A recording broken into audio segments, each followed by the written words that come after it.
What is good, YouTube, man? Today I'm back with you guys, with the nation, for another video. And guess what? We got another press conference. So guess what?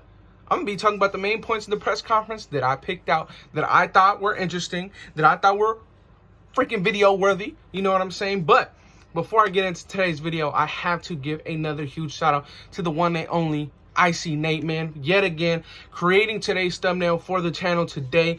I really appreciate my boy Icy Nate for the favor. Thank you. Go check out his YouTube page. It is at icy_Nate, and then his Instagram page is at Raiders Rhythm. Go check him out on those two platforms. Support the man, because he helps everybody in the Raider Nation more than what you guys know, man. So let's get into today's topic, right? So we had a jam-packed press conference today. We had DC, we had Maxx, we had Andre James, Nicholas Morrow, and Henry Ruggs, man. We had a bunch of people. So I'm gonna talk about them, right? And number one on the pedestal, number one on the podium was Derek Carr. Now, one of the first things that he was asked was about Andre James. Now, he went on to say that him and Andre James have gotten a lot of reps, whether it was at the park, whether it was actually at the facility, whether it was where, when Rodney Hudson went out against the Lions and he had to really play that game. He said that him and Andre James are you know, they're clicking, right? They're clicking. He said that him and Andre James probably have close to over 1,000 snaps with each other. And he said that even though when Rodney Hudson was a starter, each time that Rodney Hudson would have to take a vet rest day, Andre James was always the center that was snapping him the ball. So they've had some chemistry even prior to this, so that's good to know.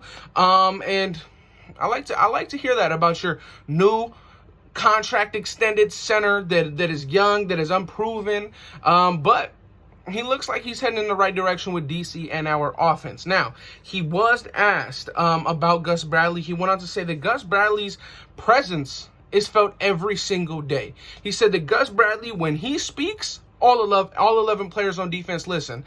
There's not a time or a moment that when Gus Bradley's speaking, there's other things going on. Everybody puts their full attention on Gus. And that's what you like to hear, because what I've been noticing from all these press conferences that we have been hearing, obviously they're not going to be talking about much about Paul Guenther, but when Paul Guenther was here, and each time they were asked about defense, because guess what? The defense sucked with him, so that was the main topic a lot. When they were asking about him, right, none of our guys ever said, yeah, he's super energetic. We gravitate toward him. He's more than just a football coach. He's a guy that cares about us, our life, our families, all this kind of stuff. You know what I'm saying?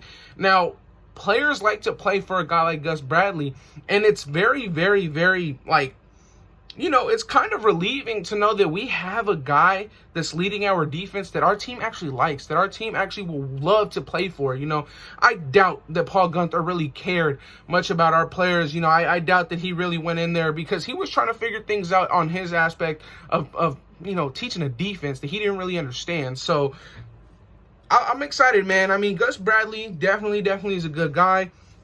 I mean, all of our players know that, man. All of our players know that. And then he also went in detail a little bit on Gus Bradley. He said that every single practice, Gus Bradley, there's not one play that he isn't correcting someone, whether it's on a very little detail like their drop back, their back pedal. He said there's always a little detail that Gus Bradley's correcting our defense on. And guess what? We need that, because our defense was terrible. Now, he also went on to talk about it always helps only having a few new guys when we're talking about adding new weapons. You know, we did add John Brown, Drake, and Willie Snead, and all these guys, right? We did all add these guys, but he said it does help having a lot of the guys that you already know, because it takes away having to teach in the offseason and in training camp. It allows you to just go. It allows you to just, all right, you need to run this route. I know how to run this route. We're going to go execute it, right? But when there's a bunch of new guys, like how there has been in the past, you know, Keelan Doss, 8-man, all these guys just coming in and out, Rico Gafford off the practice squad, having to teach these guys when you really just need live reps to go. He's glad that we don't have too many new guys, and we can really just work together and work towards we need to go, right? So he said it's very helpful when you don't have all these new players coming in and out, but those were his words. He also went on to talk about the offense and Jon Gruden. He went on to say that Jon Gruden, every single day, it's stuck in his head that John Gruden is always there telling him, I want completions. I don't care how they are completed. I want completions. And to me, that was good and bad. That was good and bad. He said, Gruden wants completions. I don't care how they are. I want completions, right? Now, to me, it sounds good because, at the end of the day, you're completing the ball to your team. You're not turning the ball over. That's the good side of it. But when you're just hearing that, right? Completions, it kind of resorts to, okay, where is the pass that I know for a fact our guy is going to catch it? Not where is the pass that we can gain the most yards. And I understand DC most definitely is trying to get the most yards in every play. But to me, when I hear that, it's kind of like, okay, John Gruden, he's teaching him something that's not bad, but it's not necessarily all the way good as well. So, I'm not just going to talk about the positive in these press conferences. I'm going to kind of deep dive into what I heard, and that kind of stuff, But he also said in 4 years of being with Gruden, he's had multiple coordinators before. He said in 4 years, they're still adding plays into this playbook. Like, this playbook is not ending. Now, does that mean that it's very complex? Of course. We know that that's Gruden's offense. We know it's very complex. We know it's hard, right? We know that. But does that also mean that for our guys, is it just going to get harder and harder for them to understand the scheme? In my opinion, I like that we're always adding new plays, but I do believe that we need to perfect what we have first. That's kind of what I think. But it is what it is. And one question that really stuck out the most was, is your guys' rookies this year further along than what they were last year? He said, absolutely. Absolutely. These guys has had a training camp. They've been able to be on the field with the coaches. They've been able to be on the field with the veterans. It helps them a lot. So, yes, they're a lot further along than our rookie class last year. And we all know that. We all know that these guys are going to have an extra boost because they have a real offseason. Now, he went in to talk about Charles Woodson because somebody asked him about his Hall of Fame and all that kind of stuff. He said that Charles Woodson puts a high demand and leadership on Derek Carr when it comes to leading this franchise, right? And I like to see that, man. I like to see a guy who just got inducted into the Hall of Fame come back, and our present team now is really pushing our guys to be great because he knows what our team can do. I like that kind of stuff. Charles Woodson, forever my favorite Raider, man. That's how it would always be. Now, he also went on to mention a little bit about Ruggs. Ruggs said that he came in bigger, stronger, and he looks more violent when he was running his routes. To me, that sounds like everything what we wanted Ruggs to do, right? That sounds exactly like everything we wanted Ruggs to do. He also said that him getting off the ball looks a lot better. And guess what? When I did my Henry Ruggs breakdown video, that was one of my things that I said that I felt like he needed to get better. His get-offs were just not too special. But I like to hear that that's looking like something that he improved in, right? Now, going on to Maxx, he said one of the first questions that he was asked about his play in the preseason, he went on to just kind of short answer it, say that his play is up to the coaches in the preseason. Now, he also mentioned Gus Bradley. Yet again, Gus Bradley got another mention. He says Gus Bradley just brings in a different energy, right? He said, and that's what that's all you can want in a coach, right? He said it brings different energy, and everybody can gravitate towards that energy, right? It's no dull moments, right? It's no dull moments. And when you're going to practice and there's something new that you could do every day, something new that you could learn, it makes the game fun. It makes the game fun. It allows you, and it really makes you kind of want to go to practice, and really learn because you feel like every day you can learn something new, So he was also asked about the success of our team and all this kind of stuff. He says, I'm going into year 3. I'm tired of waiting. Basically, I'm tired of losing. We suck. We need to get better, right? That's what I got out of that. He said, he says he also appreciates all the guys that we have brought in, like Quentin Jefferson, Solomon Thomas, and Darius Feinline. He said that he loves those guys. Those guys are all super easy to get along with. They're good guys. And he did also, once he spoke about that, said that this room has a lot of potential. This defensive line group has a lot of potential. He also said, I'm sick and tired of the word potential, right? We say that every year and we're not performing to it. He said, I'm sick and tired of the word potential. We need to perform at a high level if we want to win games. Simple as that. Simple as that. He also said he's been in the facility, been here day in and day out since February, right? So he's a guy that's been putting in work. When I was watching the Crosby side of it, it really did show that he just wanted better, like he just wanted better. Like he was annoyed with our current situation with the defense sucking, and I like that. I like the fact that he's open about that. Honestly, I mean, we know how bad our defense was. And for him, for me, I know that I'm a competitive person and I hate losing. So for him to kind of be blunt with the situation, to me, I really like it. I really do like that. But it is what it is. He also, people were asking him, day one, what can you see the most? Like, is there anything that's caught your eyes? He said, not really. He said, day one is really just showing us right now who's been working and who needs to work, right? He said, day one is basically just showing us who's been putting in that work when we're not assigned to, and who's been kind of slacking off, getting away with it. But from John Gruden, everybody's looks like they've came in good shape, so that's very good to know. But I like Maxx Crosby's I like the way that he answered these questions in the interview. It's like, I'm tired of losing, I'm tired of sucking. Like, we need to do better. We need to do better. And I like that, man. I like that a lot. He was also asked about Damon Arnett. He says, I know Damon Arnett has been working day in and day out, and I'm excited to see what he can do this year. Now, Damon Arnett has been a guy that's been getting a lot of media attention lately, so I'm glad to see that, man. I'm glad to see that Damon Arnett is, getting some attention, whether it's good or bad. I want to hear about our former first-round pick, Now, going on to Andre James, he didn't speak too much. He probably had the shortest one. He said, coming into the NFL, when they told me I had to play center, basically, all I tried to do was learn from Rodney every single day. And guess what? Rodney, we appreciate you. You've done us a great service. Hopefully, Andre James can learn from you. And I think he will, man. But he was also asked about him and Colton Miller's relationship coming out of college. They did play together. Colton Miller was the left tackle, or was the right tackle, and Andre James was left tackle. They played together at UCLA. They have a great relationship, all this kind of stuff, right? He said that him, Colton Miller, Richie Incognito have been huge mentors for him since entering the league and showing him the ropes around the league. So that's good, right? It's good. Colton Miller, it's expected from these guys play together. But Richie Incognito, right? A guy that, was labeled as this and that coming into the Raiders, not a good fit, not a good locker room presence, but yet is helping out our team greatly. So I like to hear that about him. And he said that I've put in a lot of work with Derek Carr at the park when Derek Carr was doing his non-mandatory practices and that kind of stuff. He said that they had a lot of work and reps then.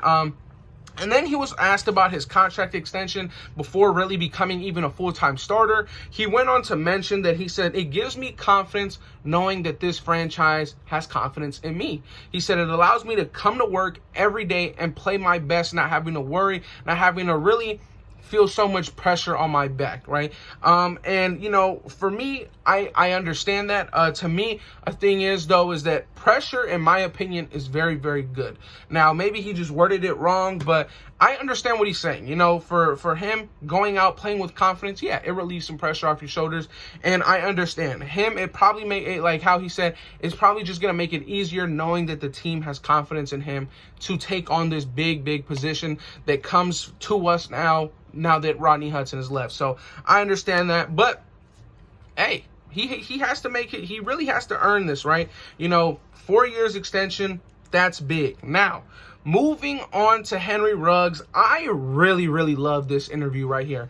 Henry Ruggs, he was very not too personal, but at the same time pretty personal, right? He let things be known, right? Now, first question was how basically are you looking into getting a bigger into the system? Like, how are you looking into playing more and adding more of an impact to this team? He said, I came in, I worked in the offseason, I'm looking to play in a bigger role for this team. Perfect. That's perfect. Now, they also asked him, what is it like now that you have an offseason, a real offseason, something that you did not have last year? He says, having an offseason gives you confidence and camaraderie, unlike last year. Last year, all these rookies had to kind of just get to know each other game days and on the flight there and back from games, right? These guys didn't have a true offseason, and when we had practice was super limited due to certain protocols. So I like to hear that stuff, that it really sounds like our team is gelling together, and that's what you want to hear, right? We have such a young team trying to build up to a good franchise again, honestly, and it's good to hear that it's giving our guys confidence and camaraderie, something that they didn't have last year. You know what I'm saying? And he said, basically, to match what he was saying about his bigger role, he said, I put in a lot of hard work in this offseason to get a bigger role this year. Now, he also said getting bigger was the main focus. Now, getting bigger was, as he mentioned, was gaining 13 pounds of basically muscle, right? He said getting bigger was the main focus. It's a man's game now. I like that, bro. I like that. He said it's a man's game now. Getting bigger was the main focus this offseason. And guess what? I love it. He said, when I was blocking at times, I felt like I was just in the way. That's what he said. When I was blocking at times, I felt like I was just in the way. Sometimes people would kind of shrug me off, and I didn't like that. He said, I did not like that. So I definitely, going into the offseason, main focus was getting bigger, and that's exactly what he did. 13 pounds of muscle is very, very tough to do, and Henry Ruggs did it very, very well. Now, they basically asked him, where do you think this offense could be? He said, I think this offense can be great. We had a lot of our pieces that we could have gone places last year, but this year we felt like we really have it all. Now, that was it for Ruggs as part of it. Now, the last guy of the day that I want to talk about is Nicholas Morrow, you know, a guy who I really like. I really like Nicholas Morrow. This guy, to me, is he was one of our best players last year. Now, he can either continue to trend up, or I believe that we have a lot of young guys that can take his position, right?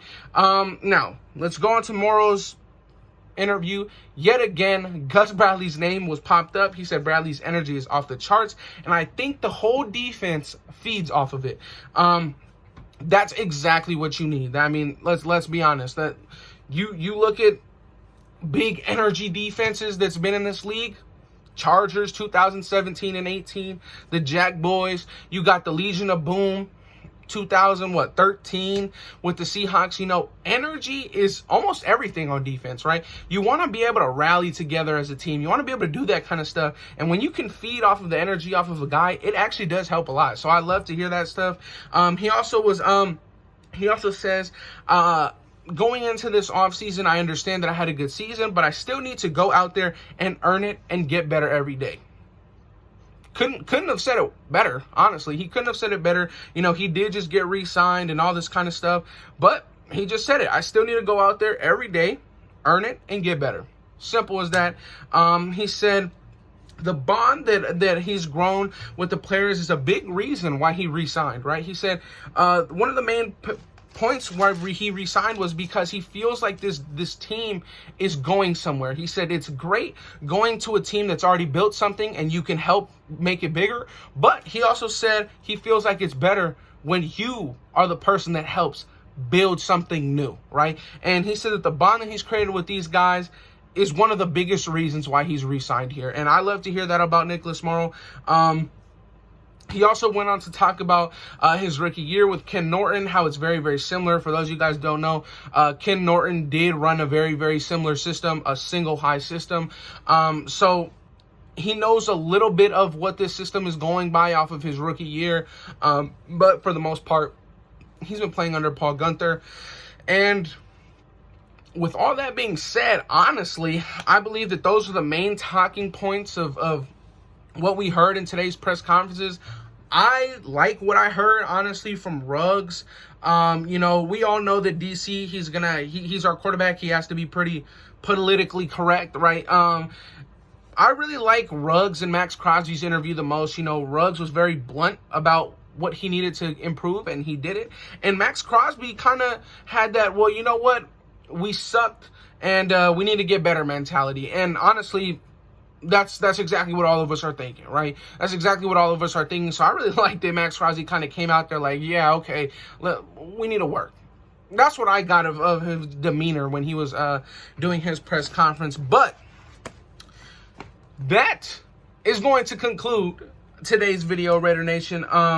There is something new in the comment section now, I believe.